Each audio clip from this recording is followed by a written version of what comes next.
What's good, YouTube? It's your boy NosaaNation, man. Today we got a new special video, man. Special video. How good was Vince Carter actually? Now, you guys wanted me to react to this video, man, and so we're gonna get straight to it. If you guys are new here, hit the like button, comment, subscribe, you know, all that. But finish that. With that being said, man, let's get straight to the video, bro. You know what I'm saying? And also, man, I just wanted to let you guys know, man, like, oh shit, I just want to let you guys know, man, like, I appreciate all of the support and all the support and all the love that I've been getting on these videos. You know what I'm saying? Like, you know, it keeps me going for real. You know what I'm saying? So like, keep giving me, if you guys really enjoy the videos and stuff like that, just let me know in the comments down below. You know what I'm saying? And if you guys really, you know, are rocking with the channel, you know what I'm saying, subscribe to the channel, you know, don't just watch, you know what I'm saying, subscribe to the channel. It don't cost nothing, you feel me? It don't cost, it costs you $0, you know what I'm saying, to support, you feel me? So it don't cost you nothing. So support the channel, man. And you know, if you do want to support the channel though, like, there is super chats and stuff like that, and you know, you can make little donations, stuff like that, to the channel. So if you guys, you know, if you really do want to support, you know, get this video to 20 likes if you guys want me to react to more of these videos of different players. I've done one for Michael Jordan. I've done one for Larry Bird.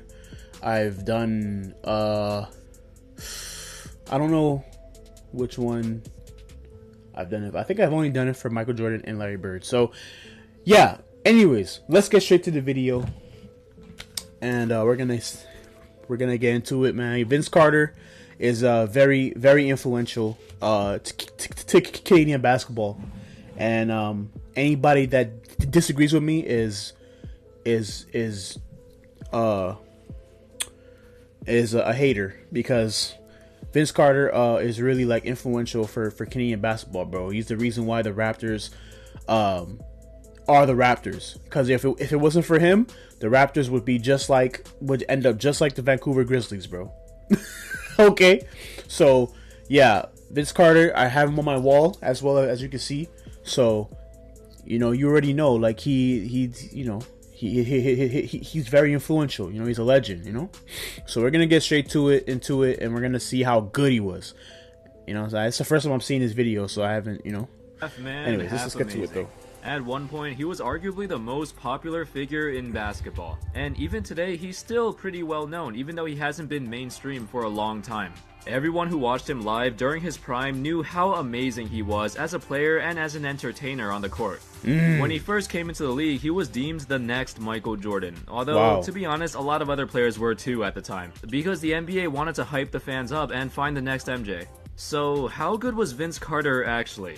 Was he ever considered to be better than his counterparts like Kobe or T-Mac or AI? Well, yes. Let me tell you, when it comes to popularity, he was definitely right up there with them. them. He was. Carter was originally drafted by the Golden State Warriors in 1998, but he was immediately traded. Oh yeah, I remember Chris Webber got drafted by the Toronto Raptors first.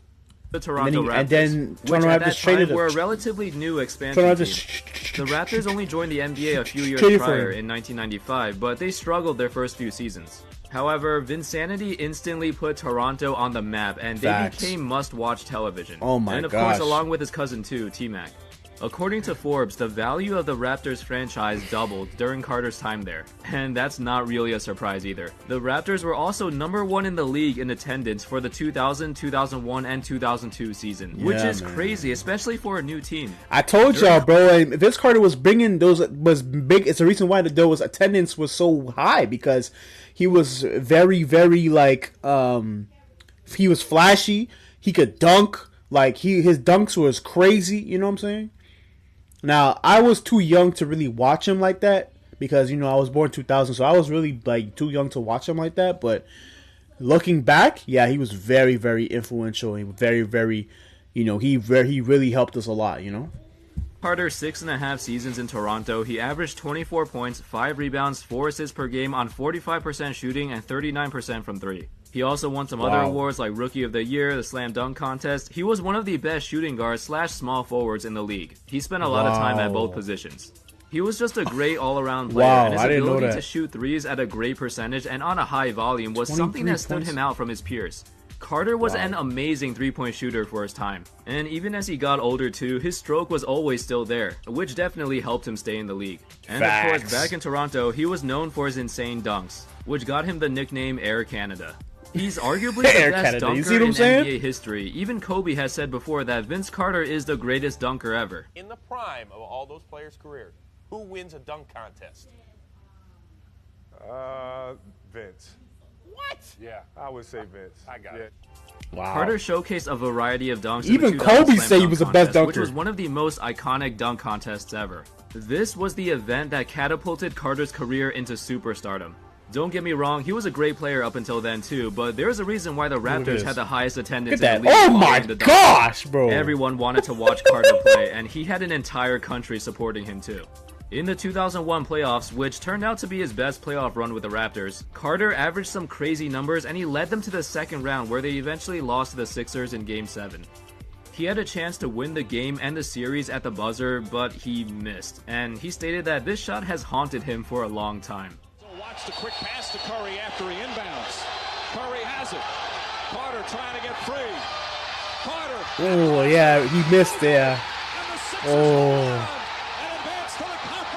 That was tough. That was tough. Unfortunately, after this amazing season, he suffered a couple of injuries in the following years, missed a lot of games, all of the team's injuries, along with Carter's unhappiness because he felt like the front office wasn't really trying that hard to get him a better supporting cast.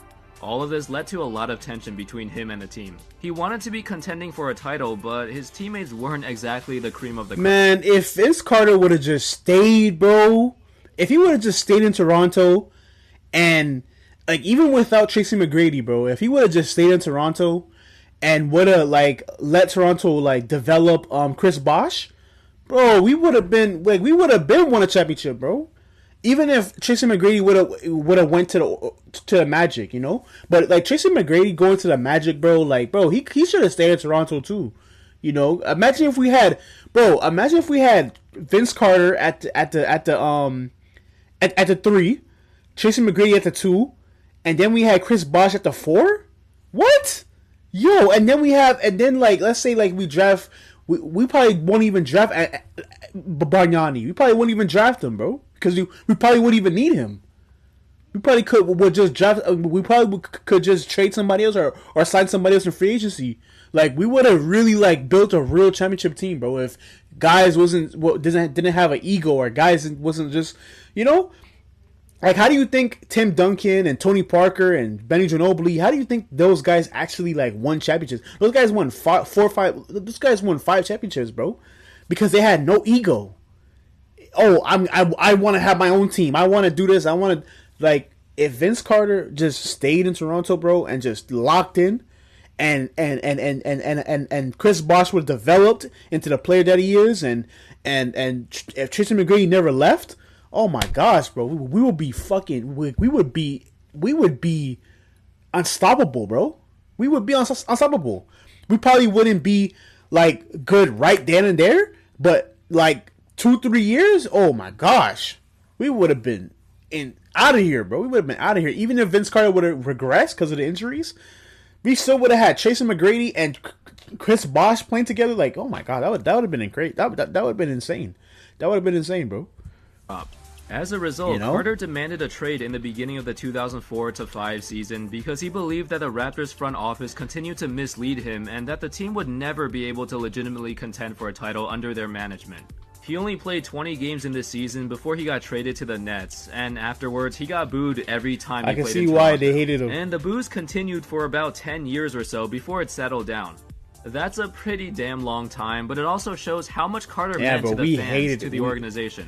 The fact hated that him. he I ain't didn't gonna lie want to to be you. there anymore really hurt them a lot because he was the Raptors' first ever superstar. He helped increase basketball's popularity in Canada a lot. And he honestly, did. After That's what I just said that he did. Pretty much everyone in Canada hated him for a long time. Anyway, so he got traded to the Nets, and around this time, Carter was seen as a great individual player. But the thing is... Bro, for some reason, these highlights, I can never find them on YouTube, bro. I've been searching up his highlights on YouTube, like the first time Vince Carter comes back to Toronto after being traded. Bro, I could not find the highlights, I couldn't find nothing on YouTube, bro.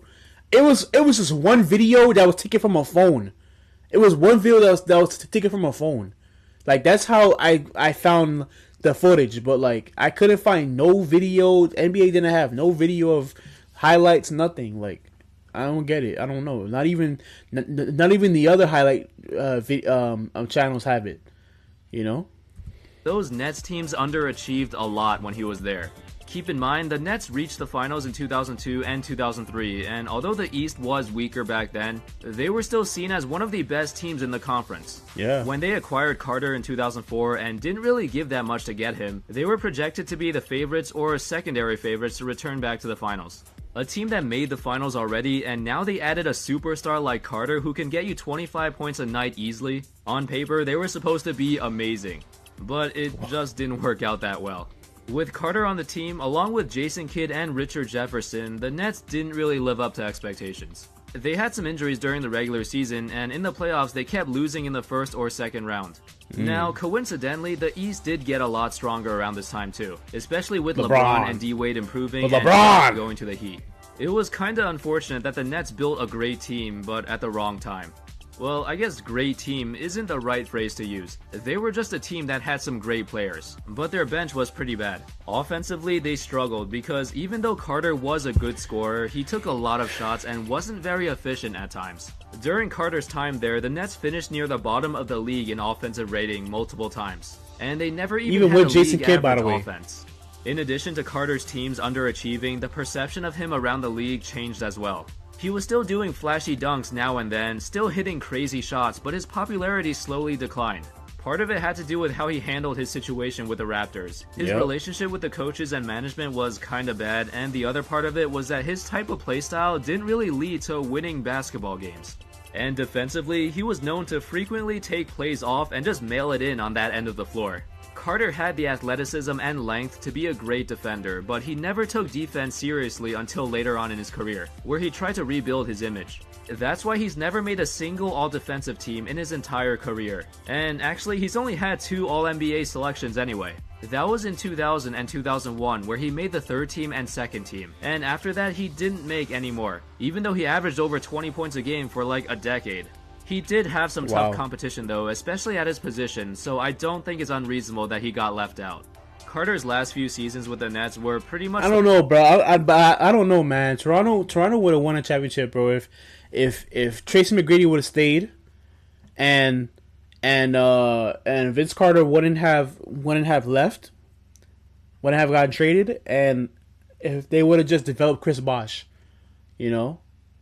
Because like, we were going to have that pick anyways, you know, and Chris Bosh was on the team when Vince Carter was there. He was on the team, you know, so, man, I don't know. I'm just, you know, I feel like they just left Chris Bosh and, like, I feel like Chris Bosh was by himself and we were really struggling with Chris Bosh, you know, we were really struggling with him, you know, kind of sucked, but yeah, you know, like, Chris Bosh was our next superstar, though. Like, that was our next superstar, and it's like we never really got nowhere with him, you know. But he did. I mean, he did. We did win with him. It's just we didn't really win a lot with him, you know. Like we missed the playoffs with him. We you know, it was just wasn't that great, you know. And then like Kobe dropped 81 on our head top, bro. Like, oh my gosh, bro. The last time he played at an all-star level. He got traded to Orlando before the 2009-10 season, played alongside Dwight Howard, and averaged about 17 points a game. But he was 33 years old by now, and obviously wasn't the same player as before. However, the 2010 playoffs was actually the first time he made it past the second round. But then the Magic lost to the Celtics in the conference finals. In the following seasons, Carter bounced around the league a few times, hit a game winner against the Spurs in the playoffs, and is now spending the twilight years as a mentor and a leader for a rebuilding team in Sacramento.